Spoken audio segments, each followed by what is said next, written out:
بسم اللہ الرحمن الرحیم۔ آج کے اس لیکچر میں ہم جن ٹاپکس پر بات کریں گے وہ ہیں motivation, a true learner, progressive ایٹیچیوڈ، think where I am and how can I improve my weak areas. سب سے پہلے ہم بات کر لیتے ہیں موٹیویشن پر۔ ایک پروفیشنل ٹیچر میں موٹیویشن کی خوبی کا ہونا بہت ضروری ہے، بلکہ یہ خوبی تو ٹیچر کے لیے زندگی اور موت کی حیثیت رکھتی ہے۔ اس کے بغیر ایک ٹیچر نہیں، کیونکہ اس خوبی کی بنیاد پر ہی بچوں کی بہترین تربیت کی جا سکتی ہے۔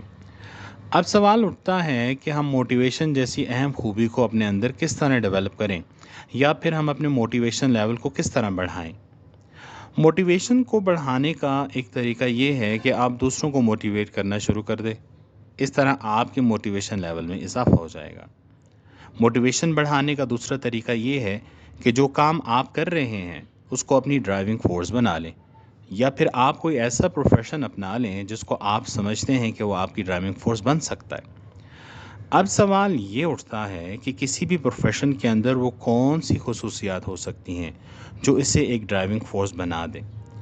تو یاد رکھیے، جس کام میں آپ کو یہ چار چیزیں مل جائیں وہ آپ کی ڈرائیونگ فورس بن سکتی ہے۔ ان میں پہلا ہے ویژن، دوسرا ہے اسپرچویلٹی، تیسرا ہے ایموشن، اور چوتھا ہے فلفل یور نیڈس، یعنی وہ پروفیشن آپ کی ضرورت کو بھی پورا کر سکے۔ اب میں آپ کی توجہ ایک مسکنسیپشن کی طرف دلوانا چاہتا ہوں۔ ہمارے ہاں اکثر یہ تاثر قائم ہے کہ طالب علموں کو صرف الفاظ سے ہی موٹیویٹ کیا جا سکتا ہے، حالانکہ یہ درست نہیں۔ موٹیویٹ کرنے یا ہونے کے لیے صرف الفاظ ضروری نہیں، بلکہ اپنے عمل اور کردار سے بھی کسی دوسرے انسان کو موٹیویشن دی جا سکتی ہے۔ عمل کے ذریعے سے موٹیویٹ کرنے کی مثال بھی ہمیں سیرت مبارکہ سے ملتی ہے۔ غزوہ خندق کے دوران ایک صحابی رضی اللہ عنہ نے آپ صلی اللہ علیہ وسلم کے پاس بھوک کی شکایت کی اور پیٹ پر بھوک کی شدت سے باندھا ہوا پتھر دکھایا، تو آپ صلی اللہ علیہ وسلم نے اپنے شکم مبارک سے کپڑا ہٹایا تو اس پر بھوک کی شدت کی وجہ سے 2 پتھر بندھے ہوئے تھے۔ یہ ہے عمل کے ذریعے موٹیویشن۔ اب ہم بات کر لیتے ہیں ٹرو لرننگ پر۔ ایک اچھے ٹیچر کے اندر ہر وقت کچھ نیا سیکھنے کا جذبہ اور شوق ہونا ضروری ہے، کیونکہ اگر ٹیچر نئی چیزوں اور کانسیپٹس کو نہیں سیکھے گا تو اپنے اسٹوڈنٹس کو کیسے سکھا پائے گا؟ دراصل انسان کا علمی زوال اس وقت شروع ہو جاتا ہے جب وہ یہ سوچنے لگے مجھے سب آتا ہے۔ ہمیں اس سوچ کو ختم کرنا ہوگا اور اس نقطے پر آنا ہوگا کہ انسان ماں کی گود سے قبر تک سیکھتا ہے۔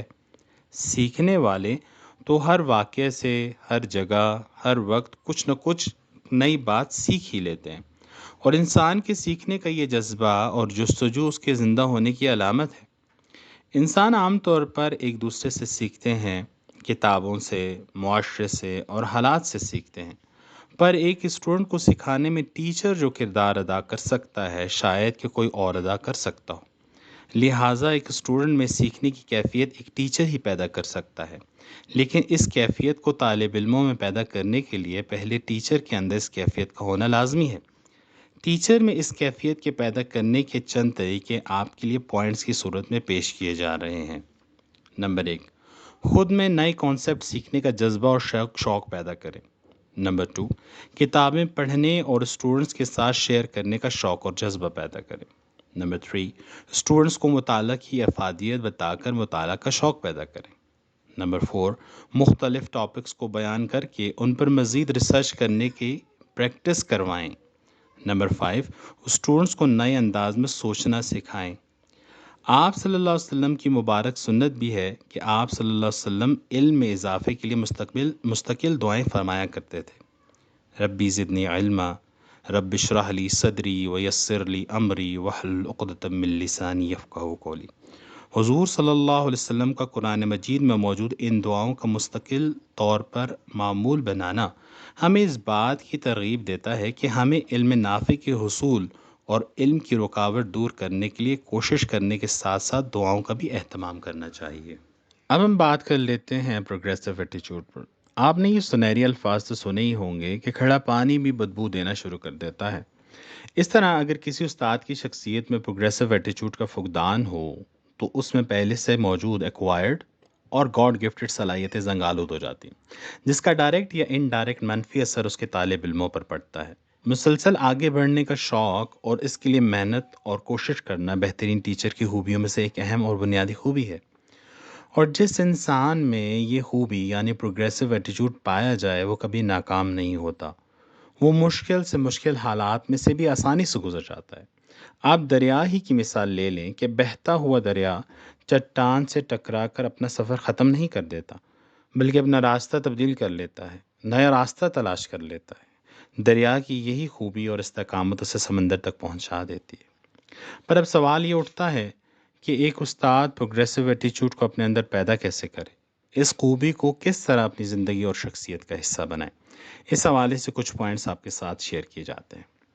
اس خوبی کو پیدا کرنے کے لیے ضروری ہے کہ ٹیچر اپنی زندگی میں کوئی ویژن سیٹ کر لے، کیونکہ ویژن کے طے کیے بغیر اس خوبی کو پیدا کرنا ممکن نہیں ہے۔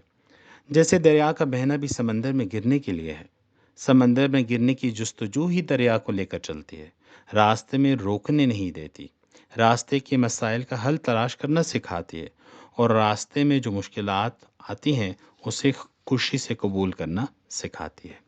لہٰذا ٹیچر کا ویژن جتنا بڑا ہوگا، پروگریسو ایٹیچیوڈ میں اتنا ہی اضافہ ہوگا۔ عزم بھی اسی اعتبار سے بڑھے گا، اور بڑے ویژن کی وجہ سے راستے کی مشکلات بھی چھوٹی معلوم ہوں گی، ٹارگیٹس اور پلاننگ بھی ویژن کے مطابق ہوں گے، اور زندگی میں ترجیحات کا تعین بھی ویژن کے مطابق ہوگا۔ اس حوالے سے نبی کریم صلی اللہ علیہ وسلم کی سیرت مبارکہ سے ایک مثال آپ کے سامنے رکھ دیتا ہوں کہ جب مشرکین مکہ ابو طالب کو جا کر کہا کہ اپنے بھتیجے یعنی آپ صلی اللہ علیہ وسلم کو اسلام کی دعوت دینے سے روکیں، تو آپ صلی اللہ علیہ وسلم کے چچا نے جب آپ صلی اللہ علیہ وسلم سے عرض کیا تو آپ صلی اللہ علیہ وسلم نے فرمایا، اللہ کی قسم، اگر میرے ایک ہاتھ پر چاند اور دوسرے ہاتھ پر سورج رکھ دیا جائے تو بھی میں اپنا کام جاری رکھوں گا۔ اب ہم بات کر لیتے ہیں تھنک ویئر آئی ایم پر، یعنی آپ اپنے آپ سے درج ذیل سوالات پوچھیں تاکہ آپ یہ جان سکیں کہ آپ جس پروفیشن سے منسلک ہیں کیا وہ آپ اور آپ اس کے لیے ہیں۔ 1. کیا جو میں کر رہا ہوں یہ میرا کام ہے؟ 2. کیا اسی کام کے لیے میں پیدا ہوا ہوں؟ 3. کیا اس کام سے مجھے محبت ہے؟ 4. کیا اس کام میں مجھے اپنی زندگی لگا دینی چاہیے؟ 5. کیا اس کام میں مجھے موٹیویشن ملتی ہے؟ 6. کیا اس کام میں رہ کر میرا پروگریسو ایٹیچیوڈ متاثر تو نہیں ہو رہا؟ 7. کیا اس کام سے میری قوم، موجودہ نسل اور آنے والی نسلوں میں تبدیلی ہو سکتی ہے؟ 8. کیا اس کام کو میں آپ صلی اللہ علیہ وسلم کی مبارک سنت سمجھ کے کر رہا ہوں؟ 9. کیا اس کام سے ملک اور امت کی تقدیر بدلے گی؟ اگر ان تمام سوالات کے جوابات ہاں میں ہیں تو آپ کو مبارک ہو کہ یہ کام آپ کے لیے اور آپ اس کام کے لیے ہیں، اور اگر ان تمام سوالات کے جوابات نہ میں ہیں تو یہ جان لیں کہ جس کام کے لیے آپ اپنی جان نہیں دے سکتے اس کام کے لیے آپ کو اپنی زندگی بھی نہیں دینی چاہیے۔ تھنک ویئر آئی ایم کے موضوع میں پوچھے گئے سوالات نے آپ کی پوزیشن کو واضح کر دیا ہے۔ اب آپ ان ایریاز کو آئیڈینٹیفائی کر چکے ہیں جن پر آپ کو محنت کرنے کی اشد ضرورت ہے۔ اب ہم بات کر لیتے ہیں how can I improve my weak areas. ایک اچھے ٹیچر کو اس بات کو سوچ لینا چاہیے کہ مجھے اپنے کن ایریاز پر کام کرنے کی ضرورت ہے اور کن کن اسکلز کو مزید بہتر بنانے کی ضرورت ہے۔ اول تو ان ویک ایریاز کو آئیڈینٹیفائی کرنے اور پھر ان پر کام کرنے کے لیے ایک بہترین لائے عمل بنا لینا چاہیے۔ ایسا ہی ایک لائے عمل ہم آپ کے ساتھ شیئر کر رہے ہیں، اگر اس کے مطابق عمل کیا جائے تو بھرپور فائدہ ہوگا۔ مثال کے طور پر ایک ٹیچر میں مطالعہ کا شوق یا عادت نہیں، اور وہ چاہتے ہیں کہ ان میں مطالعہ کا شوق اور عادت پیدا ہو جائے، تو وہ دو طریقے اپنا سکتے ہیں۔ پہلا طریقہ، پہلا ہفتہ روزانہ 3 سے 5 لائنز پڑھنا شروع کر دیں، لیکن مستقل ہو، درمیان میں چھٹی نہ کریں۔ دوسرا ہفتہ روزانہ 7 سے 10 لائنز کا مطالعہ شروع کر دیں۔ تیسرا ہفتہ روزانہ 1 صفحہ کا مطالعہ شروع کر دیں۔ چوتھا ہفتہ روزانہ 2 صفحات کا مطالعہ شروع کر دیں۔ اس انداز کو اختیار کرنے سے فائدہ یہ ہوگا کہ عادت بھی بن جائے گی اور طبیعت پر بوجھ بھی محسوس نہیں ہوگا۔ اس انداز میں صفحات کی تعداد کو آگے بھی بڑھایا جا سکتا ہے۔ اگر مطالعہ کی عادت کمزور ہے تو بھی اس طریقے کو استعمال کر کے بہتری لائی جا سکتی ہے۔ اب ہم بات کر لیتے ہیں دوسرے طریقے پر۔ ان موضوعات، ٹاپکس کا انتخاب کریں جو آپ کے سب سے زیادہ پسندیدہ ہیں۔ ان تمام کی ایک لسٹ تیار کریں، اس لسٹ میں سے ایک کا انتخاب کریں، اس میں لکھا ہوا مواد یا کتابیں جمع کریں، پھر ان کو روزانہ ترتیب پر پڑھنا شروع کر دیں۔